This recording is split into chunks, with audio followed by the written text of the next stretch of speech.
You're up. Okay, next one I've got is South Australia. Oh, those guys are such fun. I love South Australia. The most boring capital city in Australia. Oh god, yeah, Adelaide. They're just shocking. Anyway, they've decided is it the premier of it? I think so. He's decided to make it. Well, what he proposed, it's ended up being repealed now, but at least he proposed it, so it means it's in his mind. The very idea that all anonymous comments, if you're talking about the upcoming election, you have to put your name and your postcode with it. It's just like, Jesus Christ, dude, how out of touch are you? And like, this is the douche that's holding up the game classifications and all that. Like, yeah, the R18. Like, they're talking about, well, like the idea that you can't have like female ejaculation, you can't have small breasts and everything. It's just, you can't really do that, can you? Like, I like the it's just proposed, but still. Yeah. Sorry, I forgot what I was going to say. Oh, okay.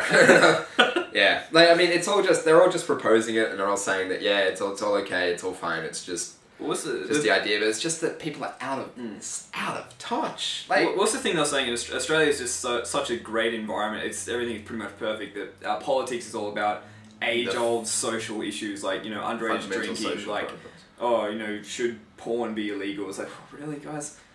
R18 games. Let's not release those games because violent games creates violent societies. Yeah, like, remember Mortal Kombat? God, that destroyed a whole generation of youth.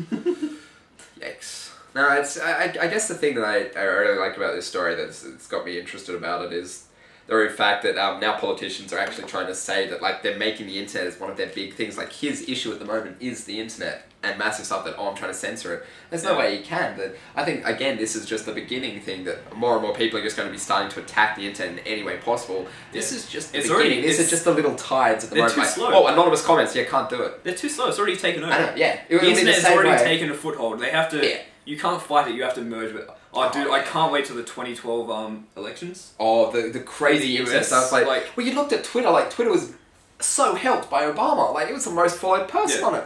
Like, what the fuck? When Obama pretty much got in because of social media. Oh, so, I remember, like, I campaigned, like, fuck for Obama on the net. Like, I'm Australian, so I can't do it in the States. Well, I was in the States, actually, when that happened. Yeah. But anyway, like, went online, did all the stuff that I could, and, but, yeah, jeez. I was Mike Revell and then... Oh, yeah, no, also, I was a little bit Ron Paul. Like, Ron Paul wasn't bad. Like, Mike Revell I thought was pretty awesome, just mainly because he had the audacity to just say... Dennis Kucinich. Oh, Kucinich. Yeah, I would have gone... Kucinich was the bomb. Yeah, I would have gone Kucinich, Gravel, Ron Paul, and then Obama. Mm. Yeah, no, I liked him. He was the underdog, and then he won. I actually wrote, like, a massive big thing when he won the Iowa caucus. That was great. Who? Obama. When he beat Hillary. That was great. I actually saw Hillary speak as well. You have one of them posters. I know, in my bathroom. So I I'm in the bar, above the toilet. So whenever I go to the toilet, there I am looking at Hillary and thinking of Hillary. Hey, it gives me about 10 seconds longer. Oh man, we'll have to show that picture. Indeed. So it's a nice poster too. Yeah. Anyway, on that carefully crafted note. Okay. Oh. Yeah, I haven't got too much. This is the other story. I think it was linked off, again, Reddit. This guy talking about how education these days is kind of very out of whack with what's happening in the real world, I guess. Kind of. We've got a lizard. Ooh. Sorry. Lizard. And then we have ADD. That's right, Banks. Okay. But this guy, it's just a blog post. He's saying how he graduated in the early 80s and basically he's seeing his kids having to use the same sort of things that he did back in school, like, you know, textbooks, physical textbooks, and all the different blank sheets that you'd have to fill out for homework and all that sort of stuff. And the idea is that why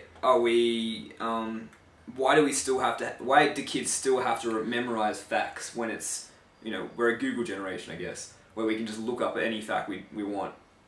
Yeah. And okay, I'll just read this one paragraph, which pretty much sums up the whole thing.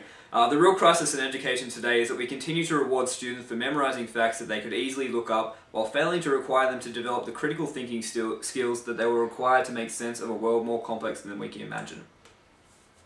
That's epic. I guess just playing like a little bit of devil's advocate here. Well, naturally, you have to have a debate on it. No, sorry, you're totally right. That yes, I agree. My story now. No. Well, think about the calculator when that came in. That was like mathematics. That why actually teach kids how mathematics works when they can just punch it in. Yeah. Well, that's different. They actually did. You know, we don't do calculations on paper anymore. Of course, yeah, I They did back in. accepted- No. Back in school, you couldn't use a calculator. I remember kids arguing with them, with the teacher. I was one of the kids that argued with them, why can't I use a freaking calculator? Well, that's in primary school. In high school, it was calculators were. Well, high school, yeah, true. Oh, so is this more high school stuff? Like, primary school, I think using Google, no.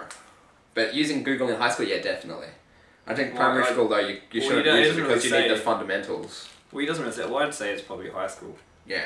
Even though there's a picture of a little girl there. Yeah, well, no, so I guess that's what put me in that mindset that, like, she's a little girl using the thing, but... But even then, so why do primary school kids never remember facts? Well, Like, you don't, but you need a rough... You need to actually at least guide primary school kids into what facts they should be looking at. And then, but when you get into high school, just say, oh, just use Google, just use your calculator and answer it.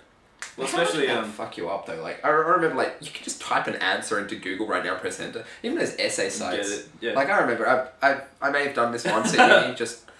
Oh, man. You looked up. I looked up an essay. You looked it up for ideas. I looked it up for an idea, and I see how people wrote their own essays, and like I can actually type in the essay question, get the answer, and then come back. I was like, oh, okay, that's how they wrote their essay. Cool, I'll use Some that. of it sneaky though. It's like, oh, to read the rest of it, pay a subscription fee. Well, you can just go into like there was a lot of hacks in there to get through them. They had their passwords up and stuff. Like Retail Me Not sort of logins and stuff like that. It was great. They did that, all the underground forums and stuff. That was good. No. Bug Me Not. Bug Me Not. Sorry, not Retail Me Not. Retail Me Not's coupons, yeah. Yeah, well, that's... But the interesting thing that I still want to change is the whole university education.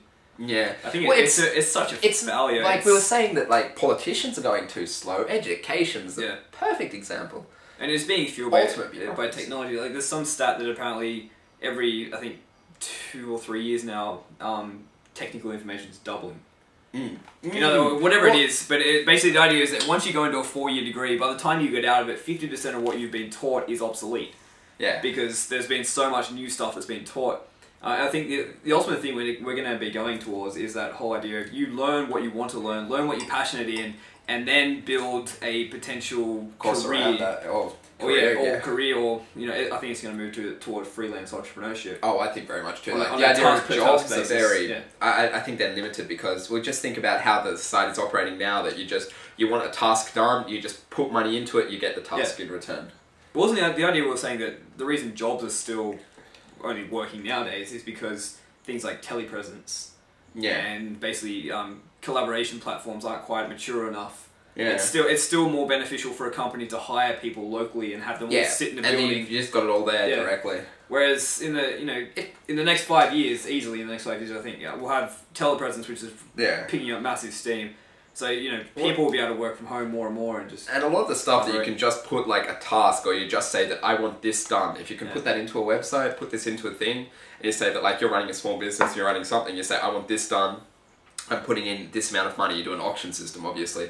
You see who can get that task done for the best price. And you just get more and more towards that. Like the idea of a job is very, well, especially in information technology. Well, that sounds even more exploitative of... Oh, it is. It's very much. But then you've got to actually take control of who you are. That you actually, maximize your abilities and stuff. Yeah, but it's definitely something we want to reform. Yeah, I think it's going to reform. I don't think there's any way that it can't.